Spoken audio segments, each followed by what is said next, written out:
Joining me now, former Speaker of the House, Kevin McCarthy. Speaker McCarthy, we both have worked in and around President Trump. I was in meetings with him. The man works 20 calls. That seems lowballing it to me. And then you contrast that with President Biden, who I've never seen, but you've seen up front. I mean, I can't believe the media is trying to pull this. This is the biggest joke I've ever heard. I will tell you, you take somebody half the age of President Trump, and they would not be able to keep up with him. He is unbelievable. I have gone where we will work during the day, fly across the country, do more work, and come back, and he'd still be working the phones. You may show that he has 30 meetings during the day. They don't show how much he'll work the phones at night. 10, 11, 12 o'clock at night, he's calling people and working. He has done more in 1 week than Biden would do in his entire 4 years. When I would go and meet with President Biden, it was amazing. Nobody was in the Oval Office. Nothing was happening. It was so quiet. It was eerie. And I remember President Biden calling me saying, I'm going to come home. I want to meet tomorrow, but I need to sleep. Can it be later in the afternoon? And you would never hear that from Trump. President Trump would call you and say, bring people down right now, less work. And you'd be in the Oval Office late into the night, and he'd go work some more. Yeah, his guest would be snoozing in the Oval, not the president, because we're all trying to get a little rest. It's hard to keep up with Trump. I do want to ask you about this. You know, of course, you're from California, and there's redistricting that has gone on there. And there's this Politico headline that resurfaced this week. Massacred, or I should say a new headline, the California GOP hits a new low. First, a Democratic gerrymander pushed California House Republicans to the brink of extinction. Now they're fighting each other for the scraps. We know Gavin Newsom redrew the map, so they're California Dems essentially picking up 5 more seats.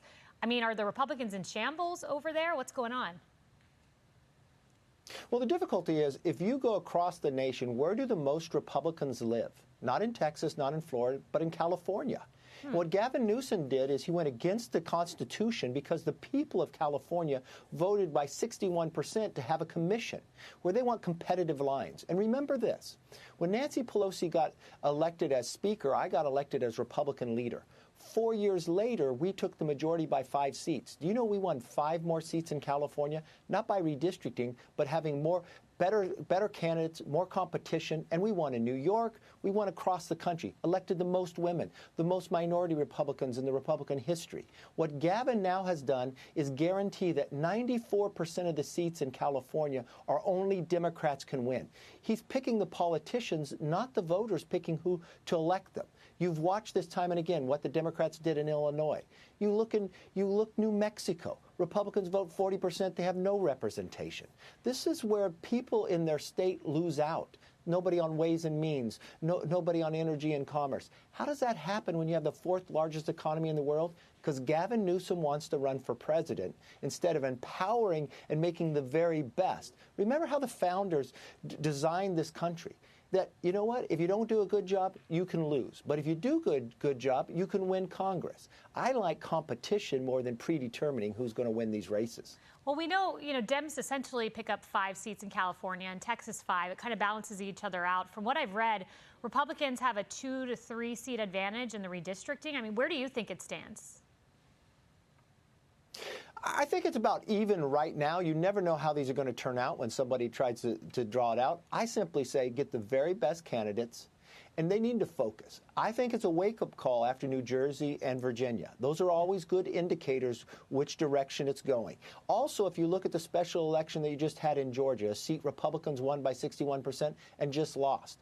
If you ignore this, you could have a very bad November. You sit in the majority in the House. You control the agenda. You know what? Start working on those issues. The things that President Trump has done on executive orders, start passing them, showing where the Democrats, they don't want safe streets. They don't want the best education for their kids. They don't want this opportunity. They don't want a strong market, right? Remember what they have done